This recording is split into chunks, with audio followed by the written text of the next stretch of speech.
Hello everyone, welcome back to my channel. पूजा करते समय ध्यान रखने योग्य जरूरी बातें। नंबर 1, गणेश जी को तुलसी का पत्र छोड़कर सब पत्र प्रिय है। भैरव की पूजा में तुलसी स्वीकार्य नहीं है।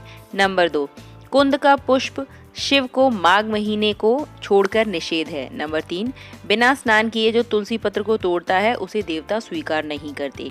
नंबर 4, रविवार को दूर्वा नहीं तोड़नी चाहिए। नंबर 5, केतकी पुष्प शिव को नहीं चढ़ाना चाहिए। नंबर 6, केतकी पुष्प से कार्तिक माह में विष्णु की पूजा अवश्य करें। नंबर 7, देवताओं के सामने प्रज्वलित दीप को बुझाना नहीं चाहिए। नंबर 8, शालिग्राम का आह्वान तथा विसर्जन नहीं होता।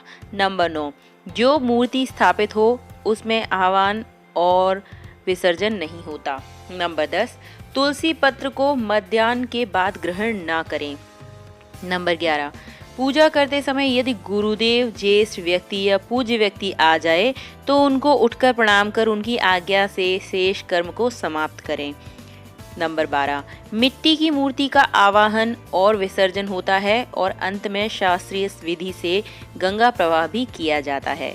नंबर 13, कमल को 5 रात, बिल्व पत्र को 10 रात और तुलसी को 11 रात बाद शुद्ध करके पूजन के कार्य में लिया जा सकता है। नंबर 14, पंचामृत में यदि सब वस्तु प्राप्त न हो सके तो केवल दुग्ध से स्नान कराने मात्र से पंचामृत जन्य फल मिल जाता है।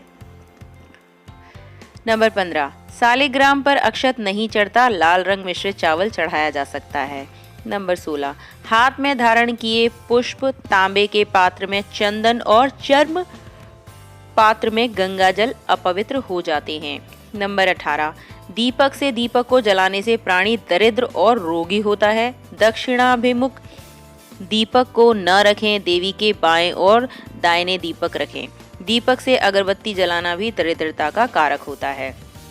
नंबर 19, द्वादशी, संक्रांति, रविवार, पक्षांत और संध्या काल में तुलसी पत्र ना तोड़ें। नंबर 20, प्रतिदिन की पूजा में सफलता के लिए दक्षिणा अवश्य चढ़ाएं। नंबर 21, आसन, शयन, दान, भोजन, वस्त्र संग्रह, विवाद और विवाह के समयों पर छींक शुभ मानी गई है।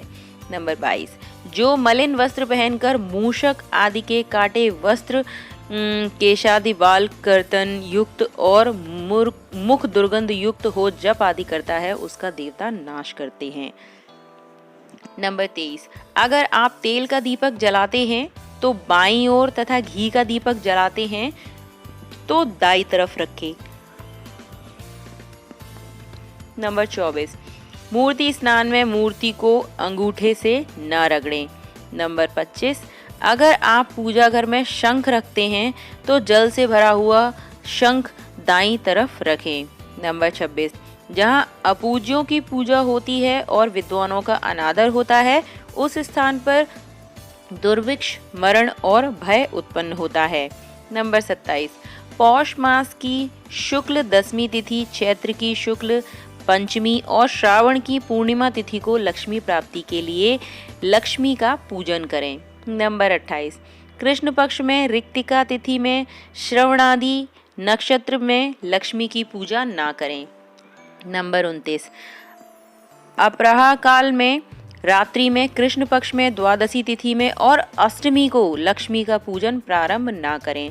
नंबर 30, मंडप के 9 भाग होते हैं, वे सब बराबर बराबर के होते हैं, अर्थात मंडप सब तरफ से चतुरासन होता है, अर्थात टेढ़ा नहीं होता। जिस कुंड की श्रृंगार द्वारा रचना नहीं होती वह यजमान का नाश करता है।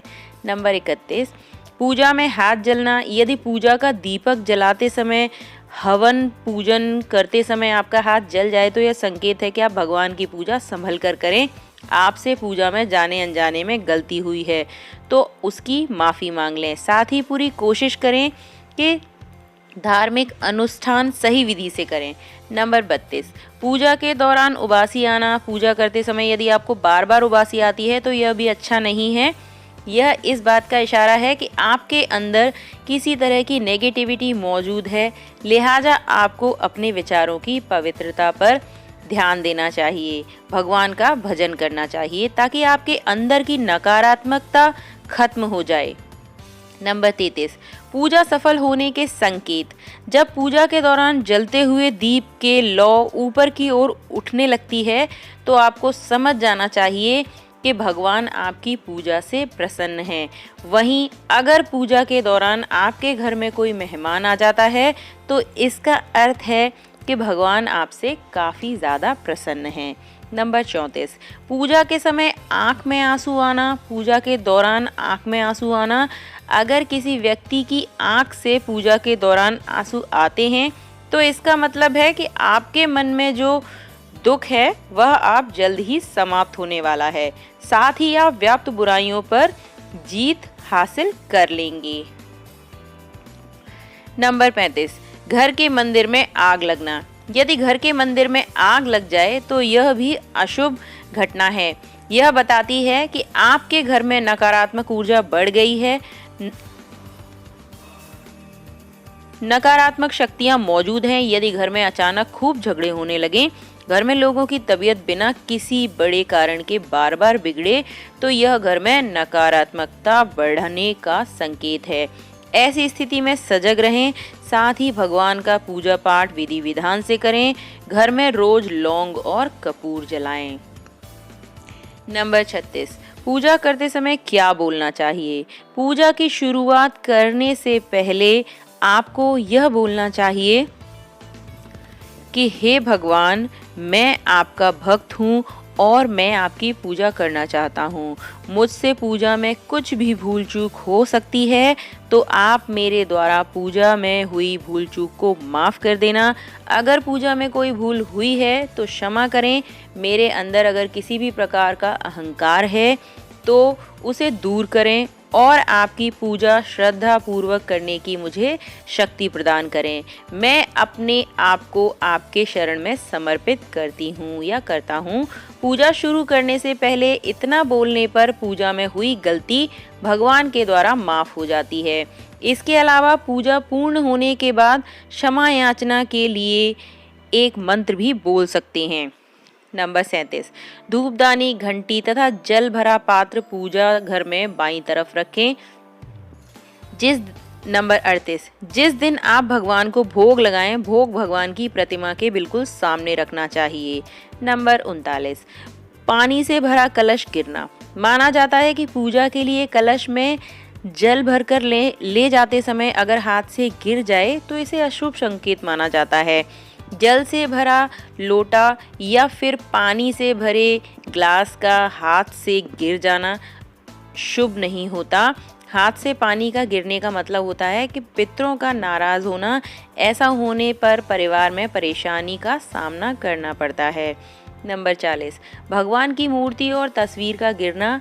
भगवान की मूर्ति और तस्वीरों को साफ करते समय बेहद सतर्क रहना चाहिए क्योंकि मूर्ति का हाथों से छूटकर गिरना बिल्कुल भी अच्छी बात नहीं है। ऐसा माना जाता है कि इससे परिवार के किसी वरिष्ठ सदस्य के ऊपर कोई संकट आ सकता है। इस तरह की घटना होने पर परिवार में कोई बड़ी उथल पुथल भी हो सकती है। अगर मूर्ति या तस्वीर गलती से टूट फूट जाए तो जल में प्रवाहित कर देना चाहिए। तस्वीरों पर लगे शीशे को जमीन में गाड़ देना चाहिए। जल में नहीं